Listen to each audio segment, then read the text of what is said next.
everybody, welcome back to my channel. It's your favorite hybrid jollof in the building, spicing up your life.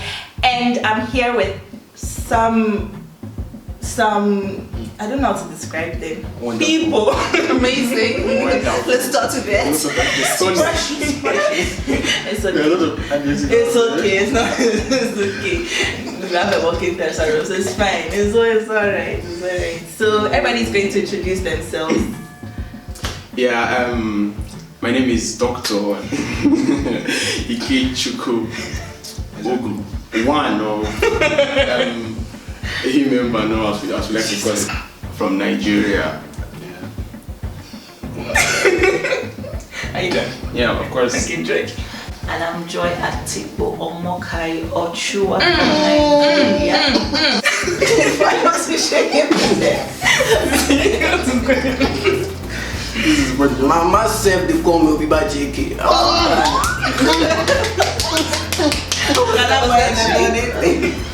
And I'm Wadzi from Zimbabwe. I'm Chief Dr. Iwoha Joshua, also known as the Law. The what? Let us continue. Okay, so today we are going to be talking about growing up in an African home. Before we start talking, I just want to make this disclaimer that we're not trying to diss our parents or bash our African parents at all. We love them so much, but then it's just nice to gist about stuff like this. Yeah. So guys, first thing we're going to talk about is education. Growing up in an African home, like, okay, let's say when you were coming to Ukraine, right? Were you given like those long sit-down talks, like remember whose family you're from, and It's not like it was a one day thing. It was kind of like a session. are you serious? Like a It was like every 12. Yeah. For like 12 to 3. Man, I got mine like, remember, I think I had 5-6 sessions. Wow. I got my first session when my father sat me down. 2 a.m. He said, young man, sit down, sit Are down. you serious? You want to read medicine, yeah? My father printed me a list of beneficiaries, lucrative reasons why I should read medicine. First session. Second session. Mr. Man, are you ready for this course? You know, as we say, money is not like what? Mango. Don't pick it from the tree. You work for it. That is true. This money thing in Nigeria, you know how our parents take money now? They like now when we're here in Ukraine, they call us every day. I say, my son, you know I spend money for you. I spend money on you every day. So we are continually reminded. Then and now we still have our what? Sessions. Very true. Oh my god. I think basically, for me, it was not really like a discussion, but then stylishly, you know where the woman is heading to. My mother will be like, when you go to school, mind the friends you keep, or you know, we will not be there to watch you, but know that God is there. You know, those kind of things now, just to keep you on track. That they come off for house, you know, means say you don't come up. Like you're still in charge, you know. But then, yeah, basically, I don't think. I feel like for girls, right? It's kind of like the whole talk ends up centralizing on boys. Yeah. Be careful of boys. Yes. When you go pregnancy. Pregnant. No, it's not boys, so It's boys. Yoruba demons. Yoruba demons. It's boys. I think it's universal. No Yoruba, no Igbo, No boy. As an Igbo boy, man, we are. What's the word? There's no word. We are righteous. No. We are righteous. It's righteous boys. We don't engage in fraudulent and miscreant activities. Not like that. We don't. Actually, but for me, I don't remember much they said. I just remember they would talk about if you get pregnant, just be careful. And if you come back home with the child, you know they don't mean that. Because like all they expect you to do is go to school, go to church, stay in your house. Exactly. Don't talk to boys. Exactly. It's funny when she said your parent will tell you in Nigerian home, your parent won't tell you be careful if you get pregnant. No, don't tell you that. They tell you if you get pregnant, my daughter, just Stay. Stay where you are. Don't bother running home. You know what? Be like the prodigal son. Buy that. That's all. With me, I don't know, but with me, I received so much talk from my mom, and then it got to a certain point. I was like, "Mom, it's okay, man. I'm not going to Ukraine. I'm not going to Ukraine again. It's okay. I'll stay my Ghana. I'm not going again. No, because I didn't know. Don't go and impregnate someone's child. I'm saying, am I pregnant? You know, maybe you know, for your brain to think that it might be a machine. Be active. And let come don't know. For me, the session depends on the condition, you know. The condition, for example, there were like it was a lot. But even before the Ukrainian, you know, thing, when you in Nigeria, when you stay at home for some time, like you're done with high school, and you're not doing anything, like you're not entering school yet, you're not like you're just in the house. There. That's like it's an atmosphere. Yes. Home schooling. Within that period, you would learn a lot. You will learn, Like you would even be wanting to leave immediately. That was my problem. For like a year, I was literally almost a year I was at home, and it was either one thing or the other. And then like the fact that okay, I'm going to go to Ukraine very soon. Any small thing, they're just going to say, I don't think you can go to Ukraine. Exactly. I don't even know why you're going. This is what you're going to do in Ukraine. This one that I'm not even there with you. What you're doing. Some of us stayed at home so long that I don't think they really wanted to care whether like they just wanted us out, like go somewhere, go and do anything. But they didn't get as far as as bad as like having all night sessions in your house because you're very surprised. It's not like they tell you it's all night session. The brother said just wake you up in the night. I won't tell you what with you. Oh God! But for me, my parents are not very vocal.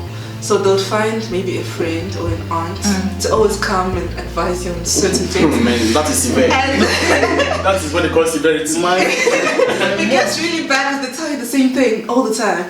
And it's the same point. Like this, you know, when you go out, like you go out with your parents and you meet this aunt and you know there's this whole, and then she's like, mind you, like when you go there, and after she has finished her sentence, my mom goes like, did you see me talk with her about this? Like it's like we are all saying the same thing, and I'm like I feel like I understood it's that. Spiritual. Like it will get so bad, you know. See, there's a clear definition. Like we Nigerians, right? Our parents, it gets so worse. Our parents will wake up in the night. They'll come knock on your door, and this is how they start their session. I had a dream. Now they come with a dream and like, Ikechuku, I saw you and one girl. You know the worst part? She's white. And our parents start formulating ideologies in their head. Just because the Ukraine, that we are still in Nigeria, we've not come to Ukraine. So I feel they're actually putting thoughts into our head to come here and procreate. That's the point. But guys, okay, now let's go on to the next topic, right? About disciplining in the house. Like, do you guys ever have to go through that thing where, let's say you want to go for a party, right? You want to go for your friend's party, you have to tell your parents like a week before, then tell them like 3 days before, then tell them the day before, then tell them that morning. And when it's time for you to finally go, they act like they don't know anything. Did you really tell me you are going for this? When did you tell me? And what did I say? Did you guys ever go through that? There's something called the disappearing act.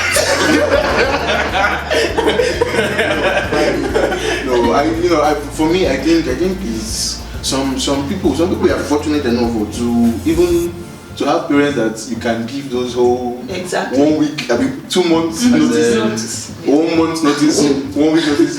In my house, the notice is not relevant because you're not going. You're not going anywhere. There's nobody. Even if it's day party, it doesn't. Even if it's morning. Whether in fact for all you know it can be morning video. Like you're not going. It's so bad because even for like my brother wanted to go for a church thing, right? It was a church thing. And it was a girl who invited him. Wow. So he told my dad, like, okay, I want to go for this church thing. My friend has invited me. My dad said, okay. It was time to go. He was like, Dad, I'm going to church. My dad was like, what church?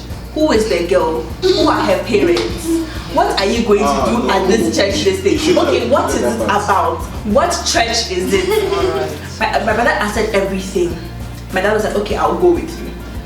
I think in that situation I agree with your dad because it's the right news coming in the wrong package. Because for our parents, once it's opposite sex, it's very, very, very, very, very delicate. My dad was lucky for my brother to tell him it's a girl. Very like I know, but me, I don't see the need. Like I feel like they should be aware, but there's some details you should know. Wow. Right. I think my friend invited me for a vigil or something. It's enough, But in a Nigerian home, it's mandatory. They know who that friend is. They want to know who. And it's not just who. They must have seen this who before. They must know this who's date of birth. Exactly. They must know what that who fights for breakfast. They must know who the great grandfather of the who is. Our parents don't do FBI sometimes. CIA. For me with the situation, I'm on the other side because my parents. Well, for me, I didn't go out for a very long time, so I wouldn't go partying or go out with my friends for a really long time. And then when I was about 18, that's when I started going out, and I would not have to mention a week before. I would mention the morning of it, or maybe a couple of hours before, and they'll tell you, okay, good, come back before this time. You're lucky. If I'm back before that time, then it's fine. So, did anybody have a curfew? Curfew. Yes. I went at 12 p.m. Up to when I was like wow, that's 18. Wow, 6 p.m. Do you see the beautiful thing about Africa? You see, it's a continent. That's what the continent. There are different compartments. See, in Nigeria, you don't have to. Your parents don't have to tell you there's curfew. When they give birth to you, it was imprinted in your brain that one day there is this and there is that. See, in Nigeria, our parents, the way they pass things to us, they don't need to tell you. You should know. It's in the gene. It's in the gene. We should know what to do and what not to do. a kind of what they call it, manual. Yeah. All written there. But why should your parents have to pray about you going out to the party or you going to the mall with your friends? You have to tell your parents in time for them to pray. My dad used to say he wants to pray about to pray for you going out to mall. He will tell you, I have to pray about it. My father is a minister. Why? With me, I don't know what to say, but it was as if my parents were allergic to hearing me going to parties and all that. I don't know. Anytime I come out with that idea, mommy, I'm going to a party, they'll be like, Pius, you know what? There are vampires and all that at this party. I'm like, in my head, I'm like, mom, seriously. Because I don't know, she will find every reason to avoid me from going to that party. I didn't just know why. I was just confused. And if they want to play with you, they'll tell you, okay, go and ask your mother. You go to your mother, say, go and ask your father. That's both of them, they work together.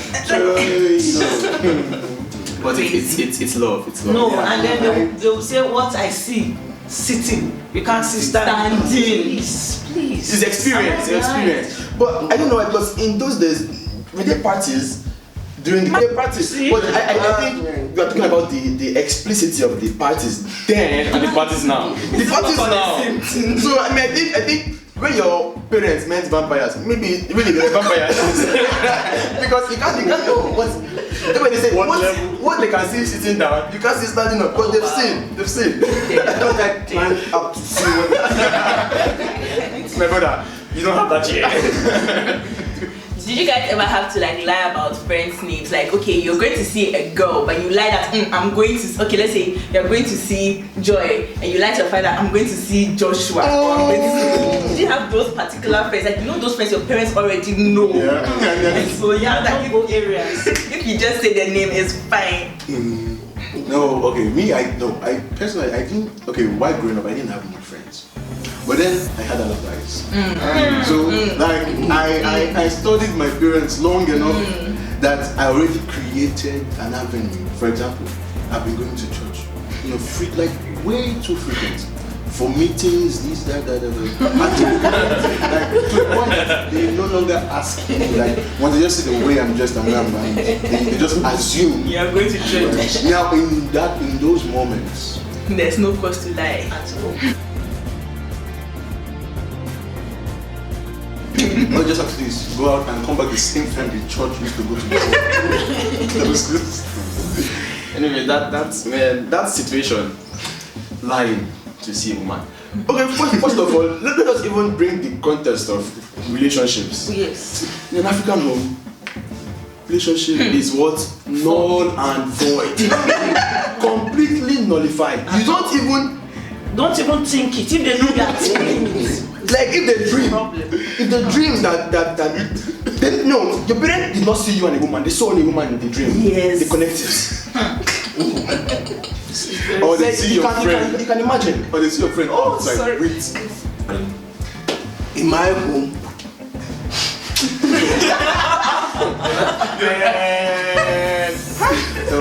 my mom, it was just like this. Boys play with boys and girls play with girls. We always sing a song. Boys play with boys and then girls play with girls. So there was no relationship stuff in my house. You can't even think about it. The one time I tried to talk about relationships with my dad, he told me there's a time for everything.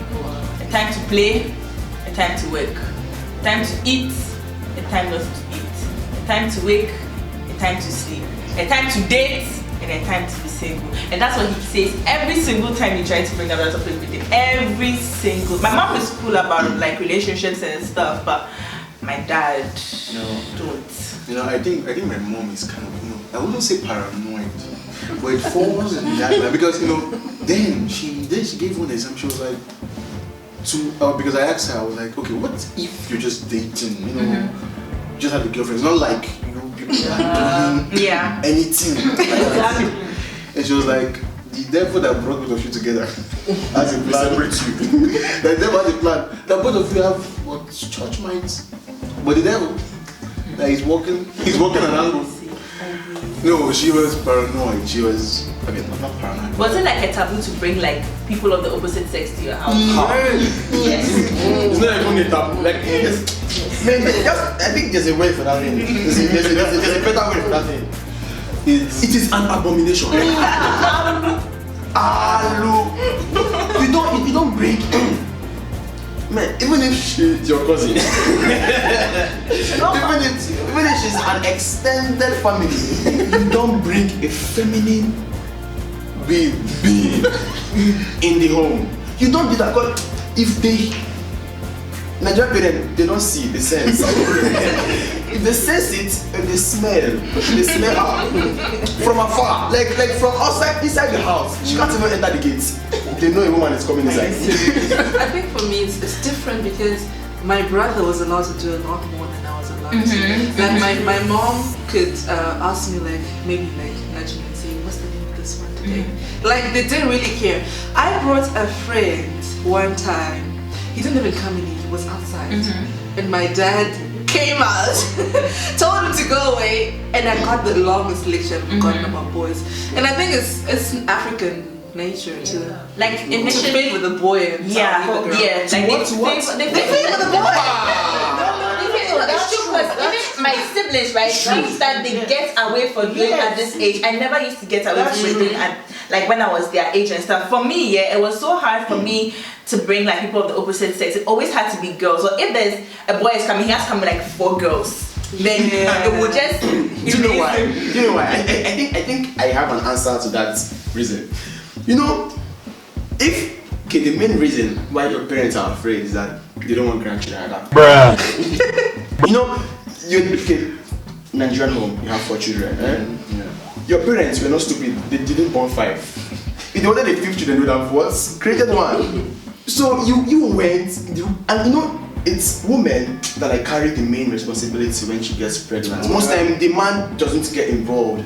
He leaves her, he runs away, he is not interested. It's the ladies' birthday. But like they're just visiting. They are not there to come and do anything. Like what a religious visit. Just visiting. Really what? Religious. That's why there is church. When did the home become church?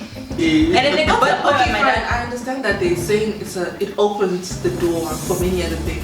Imagine you come back home with your boyfriend, and the next time you're comfortable enough to bring him into your room, just the two of you, it will lead to something else. They don't want to see it happen. Temptation. If it's going to happen, It's not if it's temptation. going to happen, it will happen. That's what I think. Because if it doesn't happen in your house, it will happen somewhere else. What I'm talking about? I'm talking about pregnancy. I'm talking about the fact that if a guy, like, you bring a male friend to your house, it opens doors for other stuff to happen. I'm saying other stuff are going to happen either ways. Like, if it's not going to happen in your house, it's going to happen elsewhere. And for me, like, it got to a point my dad was like, okay with like my male friends coming to visit and stuff. And I don't know, there was a time I thought it was so cool, and I had this friend come over. And we were in the living room together, we closed the door. And I didn't think it was a big deal. Wow. And I didn't even know my dad was at Closed home. doors. So you know those things where you bring them during the day before your dad comes back home, and then you let them go, like you already timed when your parents are going to come. So that's what I was doing, like, you know, timing when my dad comes and everything. And my dad was home this time, and I didn't even know he was home. I knew he was home, I just didn't think he was going to realize. And then I was just there, my dad just opened the door like this. And my dad, he greeted, hello sir, hello, how are you? Fine, thank you. My father called me out. He was like, Gifty, come and close the gates for me. Mind you, there's a gate man right there. Yes. The talk I got in that kitchen, I just had to tell him. I told the guy, I was like, my dad wants me to go out with him, so I think that I had to come up with something at that moment. But let's talk about the switch of not being allowed to bring boys home, and then all of a sudden they want you to get married. Exactly. And then they'll be the same people telling me, it's time, say Nkechi, say Amaka, say they don't want you to Bola, and they expect you to just get married when you're done. I just asked them, Mommy, I like this your shoe. Yes. I went there, I went to Bola school. I think the logic is you can date, but don't date in my house. Date outside. Where are you supposed to Go out and date. Hold on. Where you can date at home? We are ready to what? To marry. Come on, no. It's like they expect you to date when you're married. When you're married, that is when you can date. Even though you're here, you're still in your father's house, you're still under your father, you're not allowed to date. It's only when you now get married, you can start dating. That's just how it is. No, the Nigerian parents they're wonderful. They are very, very wonderful. African. Yeah, Did they used to tell you that thing, like, okay, for girls, right? When they say, like, if a guy should touch you, you're going to get pregnant. Don't let a guy touch you. Don't let him. I was really expecting my mom to say that, but I think she thought I was wiser because then. You're not wise then. No. I think she felt if she said that, I would know. Because me, I come out to my eyes sharp. So she knew that telling me if a guy touches you, you get pregnant. My father used to touch me. Did you get pregnant? No. I think I've heard my mom actually say that. Like, and she didn't say it. She said it when. No. She said like when. She told it to my sisters when they were quite young. Like 8, 9. That if the guy should lay his hands, you know, the guy can lose you. I was told kissing. So I always wonder in the films and series, when I see people peck each other, I'm like, so that means she's pregnant. I'm like, yes, she's pregnant. And that's what telling us those very, very silly lies. That's what it does to us, because it makes us even think deep. Yeah. We want to know. Because Yeah. if we don't go straight, we want to, we are like philosophers. We want to we want to know. My mom used to tell my sisters that if a guy looks at you, wow, wow, and in my mind I'm like, then I've been friends. My wife Bluetooth pregnancy. Activity. Because it means that I have been impregnating my sisters all this while. Because I've been looking at them. But then, so how did you guys used to answer phone calls from like the opposite sex, like sex because of your parents? Never. You go inside the toilet. You go Imagine you're in the car. under the blanket. In the car. And you don't pick calls in the car. You don't even pick calls from your male friends when you're with your parents. It's an African home. It's not even there. Africans have this thing about respect. Yes. You don't make phone calls when you're your parents, you don't text. Even if you're both watching movies, you don't even text. Okay, but Your for father is eating, don't even text when he's there.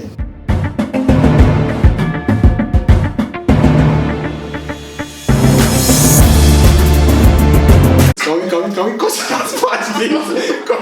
Cut it. Okay. Afresh, right? Yeah, my name is Ike Ogu.